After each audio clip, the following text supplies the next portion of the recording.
Sai Ram students, warm welcome to all of you to this literature class. Today's class we will begin with a new poem from your New Voices course book, and the name of the poem is Mist, which is written by P.G. Wodehouse. So let's know something about the poet. P.G. Wodehouse was an English author and one of the most widely read humorists of the 20th century. He is known for novels and short stories with elaborate plots and for unique writing style. He used a mixture of Edwardian slang, quotations from form and allusion to numerous poets and several literary techniques to produce a prose style that has been compared with comic poetry and musical comedy. Some of his famous works include Something Fresh, Piccadilly Jim, and Thank You, Jeeves. This is a photograph of P.G. Wodehouse. This poem, Mist, is a very beautiful poem, and as you all know, is written by P.G. Wodehouse, and he happens to be an English author and the most widely read humorist of the 20th century. Now this poem contains humor which is created out of a cricket match. This poet, while playing cricket, he misses a catch. Now why he misses, that we will see in our poem when we read it. And he decides to do something after that. And what is that? To understand that, let's begin with our poem. But before that, there is a small activity that we all will be doing. Sports. They play a very important role in our life. Okay, sports help us to keep our body fit. Who is a true sportsman? The one who has a positive attitude. The one who has the will to win. Qualities such as perseverance, determination. All these are needed for a true sports person. Correct? Now there is a small activity that I would like all of you to do quickly in your textbook, and if you don't have your textbook, students, on a piece of paper, you can draw a table like this. Okay, give the heading as do, play and go, and there are certain words given in the box. Now based on the usage, how we use, according to that you have to put the word in the correct box. So swimming. Okay, so swimming, the correct usage is we love to go swimming. So swimming will come under go. Golf, we play golf. Yoga, we do yoga. We don't say I play yoga or I go yoga. Correct? We practice yoga, we do yoga. Football, play. Cricket, again play. Riding will come under go. Karate, I do karate, so it will come under do. Ballet, again will fall under do. Exercise, again will come under do. Hockey, play. Fishing, go, and jogging, go again. So we have segregated all these words under do, play and go. So let's get started with our poem Mist, written by P.G. Wodehouse. A gentle reminder, if you have not kept a book and a pen near you, quickly just go get your book and pen, and you will jot down the meanings that will come on the screen as well as, the meanings that I'll be giving you orally. So don't forget to jot them down. So let's begin with our poem. The sun in the heavens was beaming. The breeze bore an odor of hay. My flannels were spotless and gleaming. My heart was unclouded and gay. So the poet over here says that the sun in the heavens was beaming, it was shining.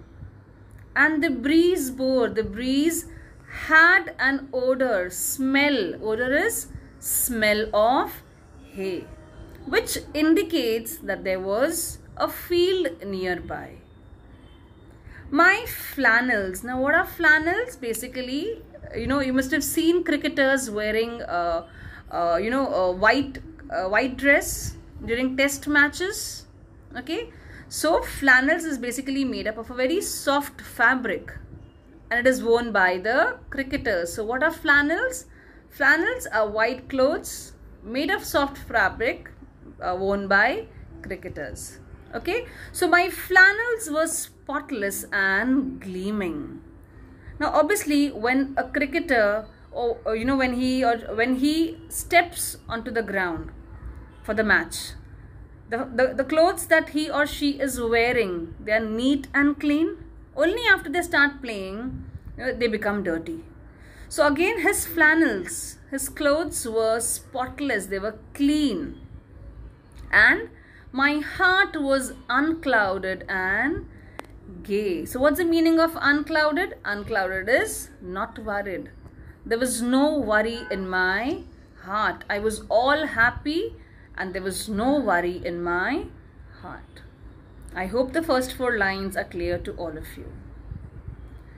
The ladies, all gaily apparelled, sat round looking on at the match. In the treetops, the dicky birds carolled. All was peace till I bungled that catch. So there were spectators around. Ladies, they were all gaily, they were happily dressed up. Okay, and they sat round looking at the match. You must have seen, how the stadium is, how a cricket stadium is. Okay, it's round, it's oval. Okay, so they sat round looking at the match. In the treetops, the dicky birds caroled. Dicky birds are small birds. They caroled. What were they doing? They were singing. Caroled is singing. All was peace till I bungled that catch. So what is bungled? I missed that catch. Come on, the meaning? Like I told you, flannels is white clothes which is made of a soft fabric and which is worn by cricketers. Beaming is shining. Unclouded is not worried. Gaily is happily. Apparelled is dressed. Dicky birds is small birds. Caroled is sang cheerfully. And bungled is messed up, ruined. Okay, so I hope students, these hard words and the first 2 stanzas are clear to all of you. My attention, the magic of summer, had lured from the game which was wrong. The bee, then that inveterate hummer, was droning its favorite song. Now the poet over here say that his attention, my attention, the magic of summer, had lured from the game. Something distracted him. Okay, he was not attentive towards the game. Something, distracted him. So what was that? Was it the magic of summer? Yes, the magic of summer had lured his attention from the game, which he is saying is wrong. Ideally, he should have paid attention to the game. He was playing a match. It was more important to pay attention over there. But the magic of summer, what happened? It distracted him. And then he adds, the bee, that inveterate hummer. What is inveterate? It's persistent humming sound, was droning its favorite song. Droning is buzzing. Okay, so that bee was buzzing its favorite song. Moving ahead. I was tenderly dreaming of Clara. On her, not a girl is a patch. When, horror, there soared through the air a decidedly possible catch. So there were various reasons why he got distracted from the game.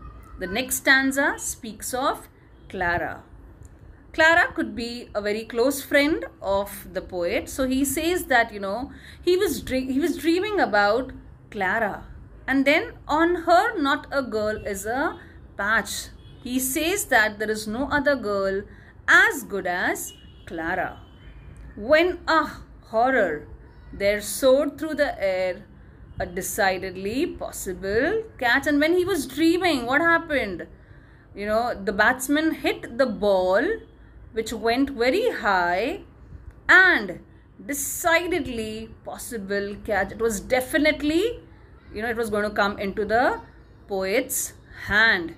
It was definitely a catch. I hope, students, the next two stanzas are clear as well. I heard in a stupor the bowler emit a self-satisfied ah. The small boys who sat on the roller set up an expectant hurrah. So I heard in a stupor. Stupor is a daze. So what did he hear? What did the bowlers emit? What did the bowlers say? A self-satisfied he was happy. Okay, now the ball is going to land into the fielder's hand. It's going to be, the batsman is going to be out. The small boys who sat on the roller. Now, what's a roller, students? If you must have seen, that roller is basically used to level the ground. And it's just kept outside the boundary line. Okay, so there were two or three boys who were sitting on the roller. And they were so excited that they shouted, hurrah. The batsman, with grief from the wicket, himself had begun to detach, and I uttered a groan and turned sick. It was over. I had buttered the catch. So the batsman also realized that, okay, fine, now I'm done. I think I'll be out. So the batsman, with grief, he was sad, definitely. The batsman, when he or she is, he or she is out, they are not happy, they are sad. So he realized, okay, fine, it's a very simple catch which will definitely land into the fielder's hand. So what did he do? He himself had begun to detach. Detach means he started moving out of the pitch. He knew that he was going to be out. So he decided to walk back to the pavilion. And I uttered a groan. Groan is, when you make a deep sound conveying pain. And I turned sick. Something happened to me at that point of time. It was over. I had buttered the catch. Buttered is missed the catch. So everything was going on so well. Okay, the ball was about to land into the fielder's hand. Even the batsman realized the same. The boys were happy. They were shouting hurrah. But then something happened. What happened? The fielder, that's the poet, missed the catch. Here, can you see the game of cricket being played? Okay, and the ball, if you see, is coming directly into the fielder's hand. But then, as we all know, he was distracted due to various reasons. And what happened?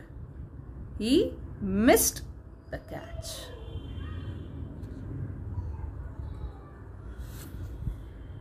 Let's continue. Oh, never, if I live to 1,000,000, shall I feel such a terrible pang. From the seats on the far off pavilion, a loud yell of ecstasy rang. Now he says, oh, never if I live to 1,000,000, if I happen to live for 1,000,000 years. He's exaggerating. Okay, he says that if I happen to live for 1,000,000 years, shall I feel such a terrible pang. There is nothing that is going to give me so much pain, that this easy catch that I have missed is giving me. And if I happen to live for 1,000,000 years, this is one thing that is going to give me pain throughout my life. So pang is nothing. Pang means pain. From the seats on the far off pavilion where the other team was sitting, okay, a loud yell of ecstasy rang. Ecstasy is intense joy. Obviously, the fielder had missed the catch. So the opponent team is definitely going to be happy. Correct? So yes, a loud yell, okay, a loud shout of ecstasy rang. By the handful my hair, which is a burn, I tore with a wrench from my thatch. So here the poet says, and my heart was seared deep with a raw burn at the thought that I had foozled that catch. So the poet says, by the handful my hair, which is a burn. So a burn is basically, the hair that is reddish brown in color. What did he do? He tore with a wrench. Wrench is a pull from my thatch. Thatch is a portion that has, a thick hair. So he pulled his hair. And then what happened? And my heart was seared deep with a raw burn. His heart, there was, it burned with that feeling of missing a catch. Okay, this could have been a very easy catch. But then he was distracted and he missed that catch. So in his heart, there was, this feeling, his heart burned deep with a raw burn. At the thought, the moment he thought about it, his heart burned. And he felt bad that he had foozled that catch. He had missed that catch. He had dropped that catch.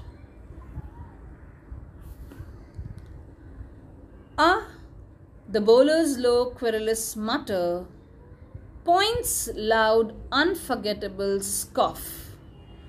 Oh, give me my driver and putter, henceforward my game shall be golf. So here he says, the bowler's low querulous mutter. The bowler also was expecting a wicket. Now that the fielder, that's the poet, has missed it, definitely he will not be happy. The bowler is not going to be happy. So there was a querulous. Querulous is complaining mutter. He was complaining. Okay.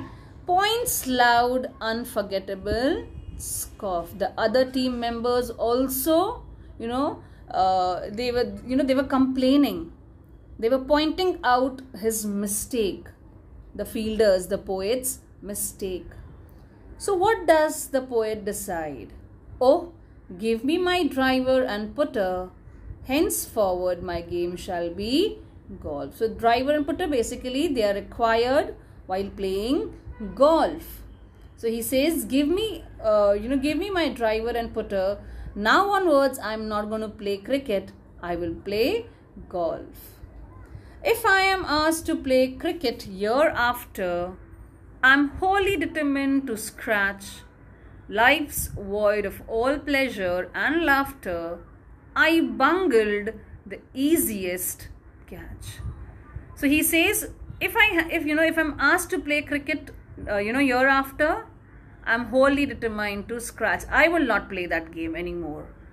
Life's void means life is empty now, with all pleasure and laughter. Why? Because I have bungled, I have missed the easiest catch. I hope, students, the poem is clear to all of you, and I also hope that you've written down the meaning of the hard words. Now what you will do is you will go through the poem once again. We'll catch up very soon in the next class, that is tomorrow, wherein we will deal with reference to context and the literary devices of the poem. Until we meet again, take care of yourself. Sai Ram and bye-bye.